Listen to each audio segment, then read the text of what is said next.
could it be? For me, your man, Louie T. Welcome to Command Post. You know what it is. Post up. Take command out, of course. I'm your Commander-in-Chief, Louie T. Thank you for joining me. So, wanted to kind of take this opportunity to talk about some camp battles that I'll be paying attention to as the calendar turns to July and we start gearing up for the start of training camp. And as we get closer, we'll probably have more discussions about these things. But this is kind of to get those gears turning in your brain, start thinking about some of the things that might transpire in camp as we get closer to the start of the preseason and determining what this 53-man roster is going to look like. And I think with the new rules and the advent of these 16-man practice squad rosters, like DQ likes to say, it's 70-man rosters at this point now. So when we talk about camp battles, it's not always just for 53-man roster spots anymore, because as we saw last year, your practice squad is very influential in the success of what happens to your season. Those guys need to be able to come up and give you quality snaps as well. You don't want to make a living leaning on practice squad guys, but at some point, more likely than not, because the NFL season is a war of attrition, it's not a sprint, it's a marathon, you're probably going to have to lean on a few practice squad guys throughout the course of the season. That said, I want to talk about some camp battles that I'll be paying attention to as we get to training camp. This one, I think, is on a very, very small scale. This isn't really a battle to me as much as how far has Sam Hartman come as a developmental quarterback. I still think you lean towards the veteran. So the first camp battle, quarterback, last year they kept 3 quarterbacks. Maybe because Jaden is now a second-year quarterback, they may elect to keep only 2. I just think with the new rules in place that if you keep a third quarterback on the roster, and as long as he made your active roster, then he does not have to be active on game days. He does not count towards your 46-man active game day roster, but he can still be your emergency third quarterback. To me, it doesn't make sense to not keep a third quarterback on your roster with that new rule in place. And because of that, I just assume they're going to keep 4 quarterbacks, right? They kept 4 last year, well, 3 last year, and Hartman ended up being on the practice squad. But, it was, instead of Jeff Driscoll, it's Josh Johnson. But can Sam Hartman show that he's ready to be your emergency third string quarterback and not have to keep Josh Johnson, who's 900 years old? I just think the comfort level in a guy like Josh Johnson, who has shown you the ability to be ready at a moment's notice, I just think the comfort level is there. And I don't think they want to be turning to Sam Hartman in a desperation situation. They'd rather turn to a veteran in Josh Johnson, who's played, because of where we are in our process. And it's crazy for me to say that because we're in year 2, but because we went to the NFC Championship game, you now have championship aspirations. You don't want your third quarterback to be a second-year guy who's never taken an NFL snap. So my guess is Josh Johnson is your third quarterback. Sam Hartman continues to be a practice squad guy, and that's that, right? So I don't really think that's too much of a battle, but just something to keep an eye on. Obviously, the play in the preseason might help determine that. I just think the comfort level in Josh Johnson, preseason doesn't really matter as much as it does for a guy like Hartman. We saw Marcus Mariota barely played in the preseason last year. And we started talking about, yo, Jeff Driscoll should be the second quarterback. We looked like dumbasses. I was leading that charge, by the way. I'm guilty as charged. Talking all that shit about Marcus Mariota. Hey, Jeff Driscoll should be number 2 quarterback. And Mariota ended up being a savior in a couple of games last year. So I just think that preseason for veteran quarterbacks, especially, overrated. The young guy, Hartman, is going to get a lot of the reps. How he does with those reps may ultimately sway their decision, but I think the likelihood is they just go ahead and go with Josh Johnson. So really don't see much of a battle there. But here's where things start to get interesting. Running back. So for me, the battle exists in this light, and I'm going to explain this here because this applies to other positions when we have these conversations as well. So obviously, Last year, they only kept 3 backs. The roster is going to look, I think, totally different this year from a structure standpoint. Last year, when they made their first round of cuts, the initial cut, I shouldn't say first because there's only one cut down now. Used to be 3, now there's 1. Initially, it was 25 on offense, 25 on defense, 3 specialists. I don't think it's going to look that way this year. Maybe that's the ideal way to break it down. But for instance, last year, they traded John Ridgeway after cutdowns. Remember, Ridgeway was a part of the roster. Then they traded him to New Orleans the day after they cut the rosters down to 53 men. So, you know, it's so easy to forget Jamin Davis made the final roster last year. Like, there are a number of guys that made the final roster last year that weren't here by the time you got to the midpoint of the season. You know, Fedarian Mathis made the final roster. You know, he was gone probably by week, 10, I'd say. We saw a number of guys. You know, Emmanuel Forbes was gone, same thing, probably by week 10. Forbes was gone. So we saw so much turnover in this roster of guys that were here that ended up being moved on from either before or during the season. So it's going to be interesting to see how the 53-man roster shakes out this year. But one of the things that was interesting last year, 3 running backs they kept. This year, it feels like the number is 4. And so if the number is 4, then here's the conversation. If it's 3, then we already know the 3, right? Brian Robinson Jr., Austin Eckler, and Ja'Cory Crosky-Merritt. If it's 4, and to me, they love Jeremy McNichols so much on special teams and just everything that he brings. It wouldn't shock me if they extended that number to 4. If they want to trim off fat, there's your fat. And I don't think anybody else is scooping up Jeremy McNichols. You can just put him on the practice squad. And that could spell the beginning of the end for a guy like Chris Rodriguez. Because remember, they cut Rodriguez at one point, outright cut him. He was not even on the practice squad. Then we had the injury to Brian Robinson Jr., and they had to bring Chris Rodriguez back. So, you know, if they go with 3, because there are so many young guys that they want to keep around, I don't know if Rodriguez is one of them. They could tell us all they want about how they love his work ethic and the work he's put in, but I know they love Michael Wiley. I know they, you know, want to continue to work with Jeremy McNichols. And so, you know, Demetric Felton is interesting. So to me, the battle at running back right now, first of all, 3 or 4. If it's 3, we know the 3. If it's 4, and we're going to assume it's 4, Jeremy McNichols, to me, is holding that spot down right now. And you're going to have to physically take that spot from Jeremy McNichols, right? But if there's someone that I feel like is capable now, I don't know what Michael Wiley is capable of on special teams. But if he can give you just a twinge of special teams ability with what they've seen from him from a development standpoint, you remember running backs coach, right? Anthony Lynn said of Michael Wiley, quote, and Michael Wiley's been the best of all the running backs in the offseason. Closed quote. Now, he was talking about of the young backs. He wasn't talking about Brian Robinson Jr. and Austin Eckler. He was talking about all the younger running backs. He's been the best of that group. So Wiley is someone to watch. I liked him last year. You know, I was caping for Michael Wiley last year. So to me, that's his chief competition.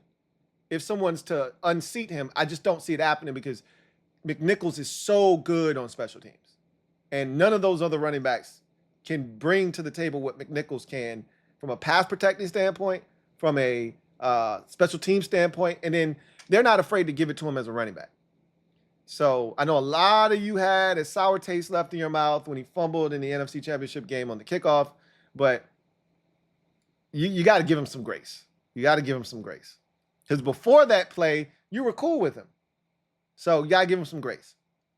But to me, it's Jeremy McNichols versus Michael Wiley versus the field. And what do I mean by the field? Yes, there's Demetric Felton. Yes, there's Kaz Allen and other guys, you know, that Chris Rodriguez Jr., but I'm not talking about them. When I say the field, it's the rest of the roster. Okay. Because I just had the conversation. If they keep 3, that means they did it at the expense potentially of the running back position. Now, there are other positions they could go to and say, you know what? We kept X amount of these guys last year, but we can trim off some of the fat and keep one less this year and add it here, right? Could it be tight end where they, instead of going with 4, they go with 3? I doubt it. Could it be running back where last year they went with 3 and they could keep it at 3? I think because of the emergence of Bill, you're going to have to extend that number out to 4 if you want to keep McNichols on the roster. But if they are wrestling with the idea of 3 versus 4, it's not just Michael Wiley and Jeremy McNichols and Michael Wiley battling it out. They're also battling with the rest of the roster. They could use that extra spot on an offensive lineman, a defensive lineman. They could use it on a defensive back, whether it's a safety or a corner. They kept 6 safeties last year. Right now, it only feels like 5 guys need to be on the roster. The others are going to have to prove their worth. So that could be where you take off some fat from last year and add it to the running back position. But if they decide to keep it at 3, that running back position could go to a linebacker. They've got several guys that are going to be in the mix from a special team standpoint. So again, Jeremy McNichols, to me, has that running back 4th spot on lock if there is a 4th roster spot at running back. If it's not him and they decide to keep 4, Michael Wiley seems to be the next in line. So that's the real battle at the running back position. But then you open it up to the entire roster, and it could be a number of guys. Ale Cajo, Cam Arnold are 2 undrafted running backs that they're going to take a hard, long look at. Ben Nickel is a safety, and we'll talk about him a little bit later on, but he's a safety that they could look to special teams. Remember, you're down 1 safety. So who's to say they don't replace, Defoe's position with another safety or with a linebacker, et cetera, et cetera. So running back, that's something that I'll have my eye on. But again, McNichols is the incumbent, and I just don't see anybody taking his spot if they decide to keep 4 running backs. Wide receiver. This one is very similar to the running back position. You got 2 guys that are the central focus of this competition, and then you open it up to the field. So we feel like 6 is the magic number. It was last year. It feels like the number again this year. I just never understand 7 being a number that you are comfortable keeping at the receiver position. It's just too many. So with that in mind, you've already got 5 receivers on the roster that you feel pretty confident are going to be here. 4 of them you definitely know. And then I feel like Noah Brown is just as good as those guys in terms of his safety on this roster, if he's healthy, obviously.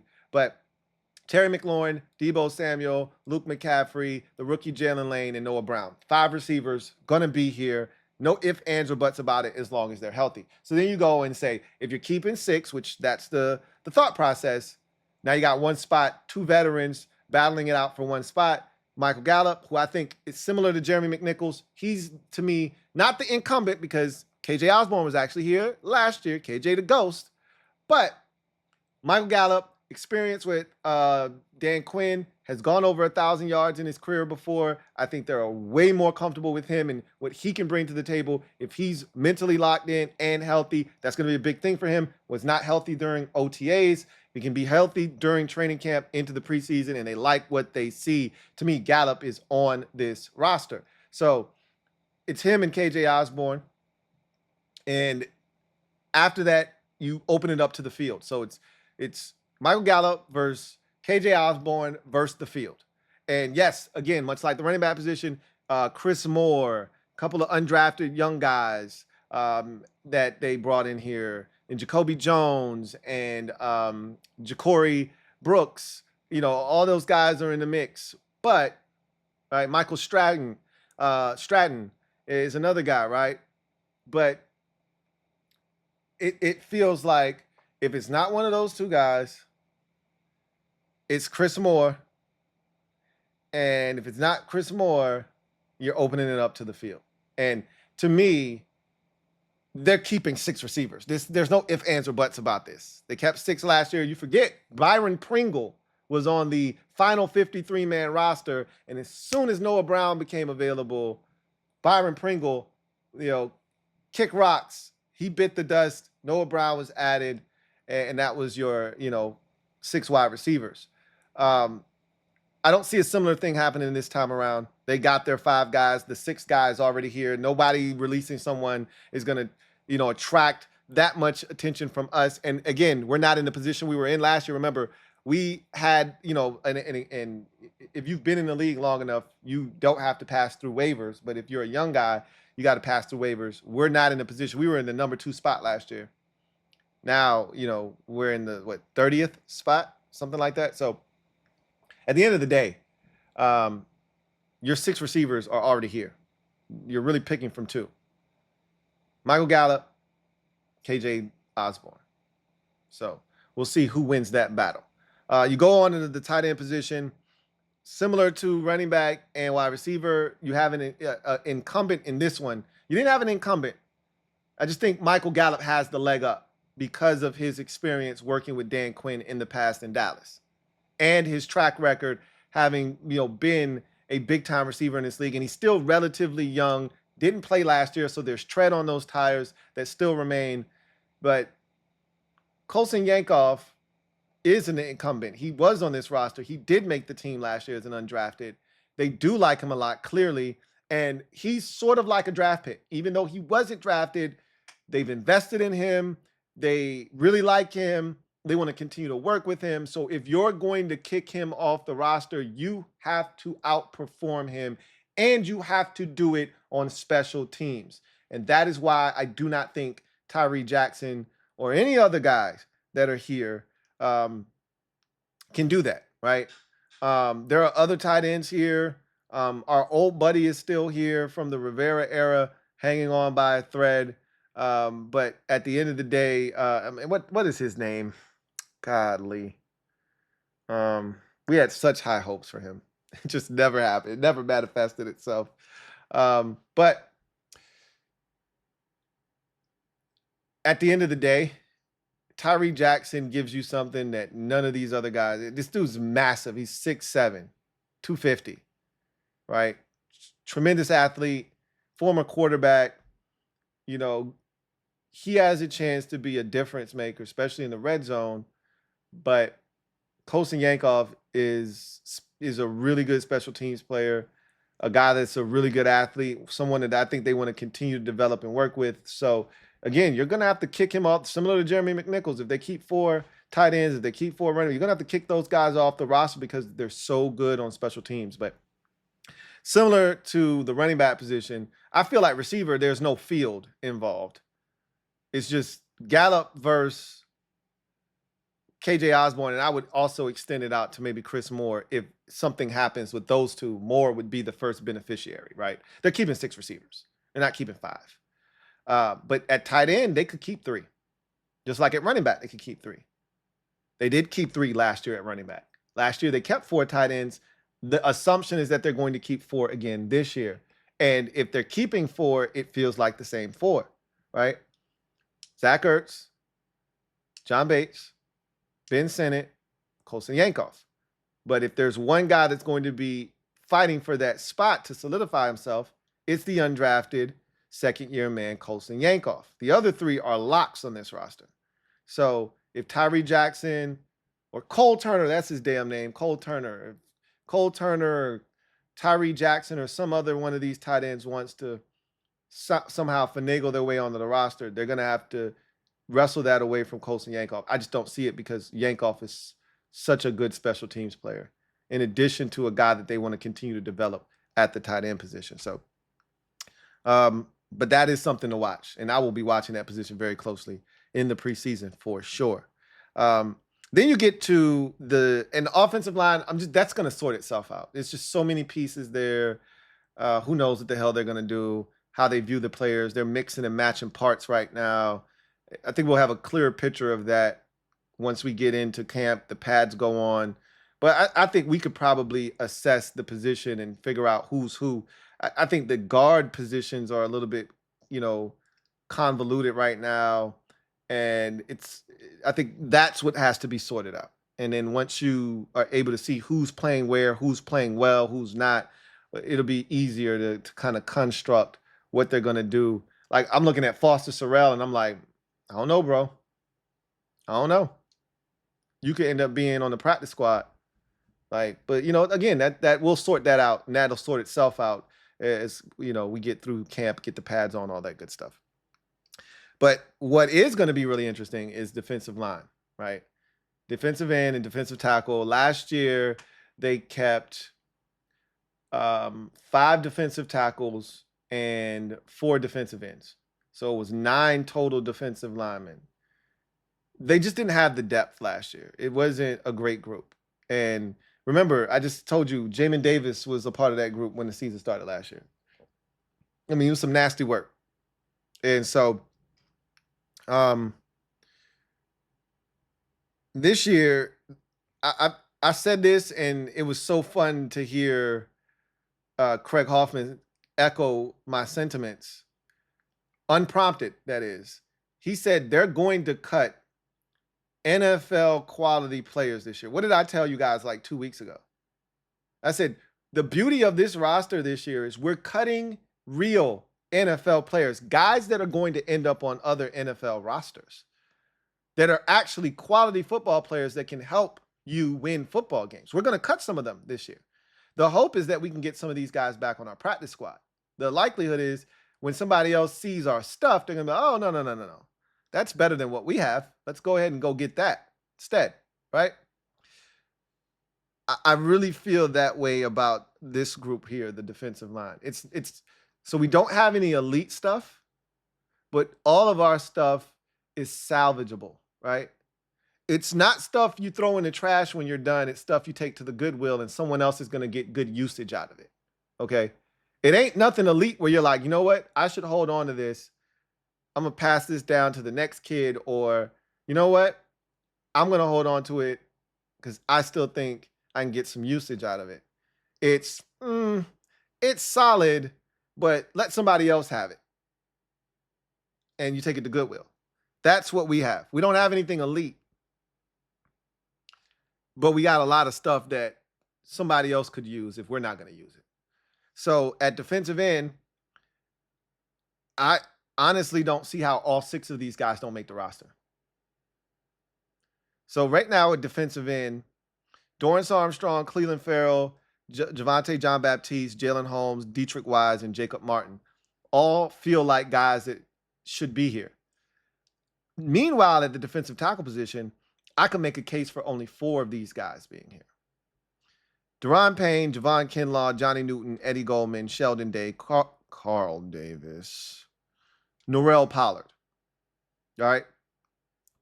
So of that group of 7 defensive tackles, only the first 4 need to be here. Deron Payne, Javon Kinlaw, Johnny Newton, Eddie Goldman. And the good thing is Jalen Holmes can double as a defensive tackle, right? And he did last year, and they feel good about kicking him down inside. Same with Dietrich Wise, even though that's not something they want to do often, they can. And Dorrance Armstrong, they did that at the end of the season, and that's when he started to get his shit off. So I think they would feel comfortable with these 4 defensive tackles, rotating them in and out of the lineup, keeping them fresh. On game day, if you need to bring up Sheldon Day like they did last year, they can do that.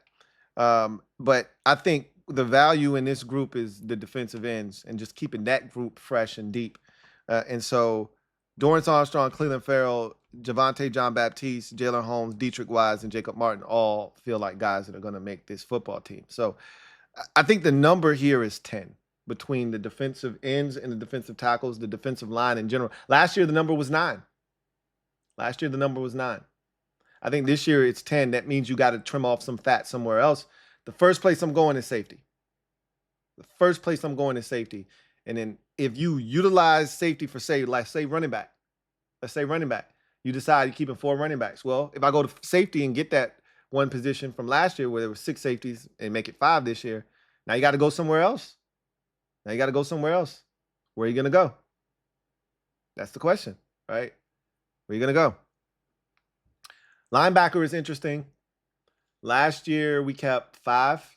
I think that number is still 5. I think there's some interesting guys, young ones in particular. As I mentioned, Ale Cajo and Cam Arnold are 2 undrafted guys that you brought in here. If any of them are special teams demons, which Ale Cajo is supposed to be, just like we saw last year, 2 guys that were special teams fiends make the roster. Don't discount Larry Izzo's input. L to the Izzo is in these meetings and his voice is being heard. And, don't be surprised if he's able to, one of these dudes kills it all summer long, into the preseason, and they're like, yo, we got to keep this dude. So right now, the number is 5 at linebacker. Bobby Wagner, Frankie Louvu. You've got Jordan McGee, Dominique Hampton, and Nick Ballore.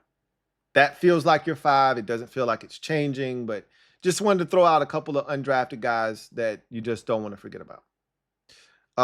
Excuse me, 6 with that group. So that's a change too, right? Because you drafted Cam Madrano, the rookie. You're definitely not cutting any of your draft picks. All 5 of those dudes are making the roster. So that's 6 at the linebacker position. We only kept 5 last year. So again, you're trimming off fat somewhere.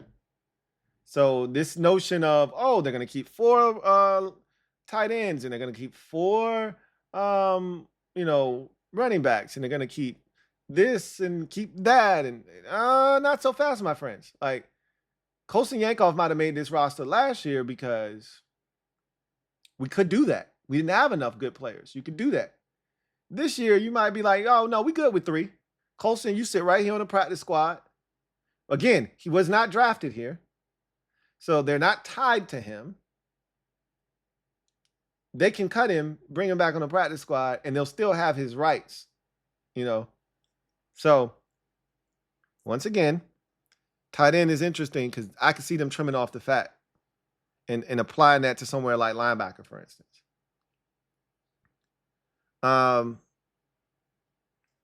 So that's something else to think about at tight end is, can you afford to keep 4 when you know the 3 guys and you can use for that spot that Colson Yankov was utilizing last year? You can use Dominique Hampton, who rarely played last year. If you're going to keep him active this year, you can use him for that special teams play. He can take Colson Yankov's spot on special teams, and Dominique Hampton can give you those snaps if you're going to keep him up and active, right? So there's ways around it. But they're keeping 6 linebackers because of Cam Madrano's presence. So I think tight end is going to be 3 this year. Either tight end or running back. And again, running back was 3 last year. So tight end is where you would have to probably pull from, because safety, I think, is going to be 1 less. You may have to divulge that to the defensive line, because I don't see how you get that number under 10. I don't see how you get defensive line under 10. The number is 10. Again, I'm not the biggest Clee fan, but if he's healthy, Cleveland Farrell provides you value as a defensive end. So I've said Javonte Jean-Baptiste. I thought he was the guy that could get. I know they really like Javonte, and again, they drafted him. They're not cutting him. So it feels like Jalen Holmes could easily be cut as well, but it feels like you got to get 10 out of that group. Corner. So this one, anytime we talk about camp battles, we always just immediately go to the 53-man roster. And I mean, everything I've just talked about was really 53-man roster related, but the first guy to get cut, the guy to get cut that barely misses out on the roster, he's a candidate for the practice squad. And in an ideal world, you cut guys according to how you think that the rest of the league is going to react. Can we get this guy back onto our practice squad? Most teams want to continue to work with their guys. They're not necessarily looking to poach your stuff that you've cut, unless you've cut something young, talented, and they're like, yo, this is better than what we got. But most times, if you cut undrafted corner, well, that team's got an undrafted corner that they want to keep working with too. They don't want your undrafted corner. We got one of those already. He's been with us all spring and all summer. So instead of going and getting a guy that doesn't know our program, we're just going to keep working with this guy, assuming that they're equivalent athletes and this guy's done everything we've asked him to do, and he's been a really good pro and about getting after his business and things of that nature. As long as we don't have any issues with him, we're just going to keep working with him. Same with the receiver position, same with quarterback. Like, I don't want your guy. I want to keep working with my guy. So normally your stuff is safe in those instances. Is when you cut veterans that have a proven track record. That's when people look and say, "Oh, well, let me get that. You don't need it. Let me get it." We got a bunch of young guys at corner. To me, you're keeping 5, and the 5 spots at corner are already spoken for. So I don't really think this is a conversation about 53-man roster, right? This is more about a conversation about the practice squad. Who are the 2 corners that they feel comfortable with on the practice squad? So for me, you got the 5 corners, right? Marshawn Lattimore, your rookie, and Trey Amos. You got Mikey Sanders still. Then your 2 depth guys, Noah Igbenogany and Jonathan Jones. So you got your 5 corners. They're not keeping any more than that. To me, Kayvon Seymour is a guy that they absolutely love on special teams. Love him, love him, love him. So I feel like they're going to keep at least 2 corners on the practice squad, at least 2. Kayvon Seymour is a guy that they feel confident that if they need to bring somebody up at the cornerback position, not to play necessarily on defense, but to help on special teams, he can do that. They've proven that they are comfortable with him, so I feel like he's a guy. Then I think you're picking from 3 other corners. Fintrell Cypress, undrafted rookie this year, along with Carlin Vigors, another undrafted rookie, and then Bobby Price, who's been here. I think they really like Carlin Vigors a lot. Again, this is going to be more so determined by how guys play when the pads come on and then get into the preseason and see some of these guys. This one's hard to kind of decipher because, again, we're not talking about 53-man roster. We're talking about practice squad. I think 2 of these guys are going to end up on the practice squad. At least 2, could be 3, right? Corner is one of those positions you want to stay strapped and have a bunch of guys continuing to develop under your watch. Remember, next year, you could have a year where no more Noah Igbenogany, no more Jonathan Jones, no more Marshawn Lattimore.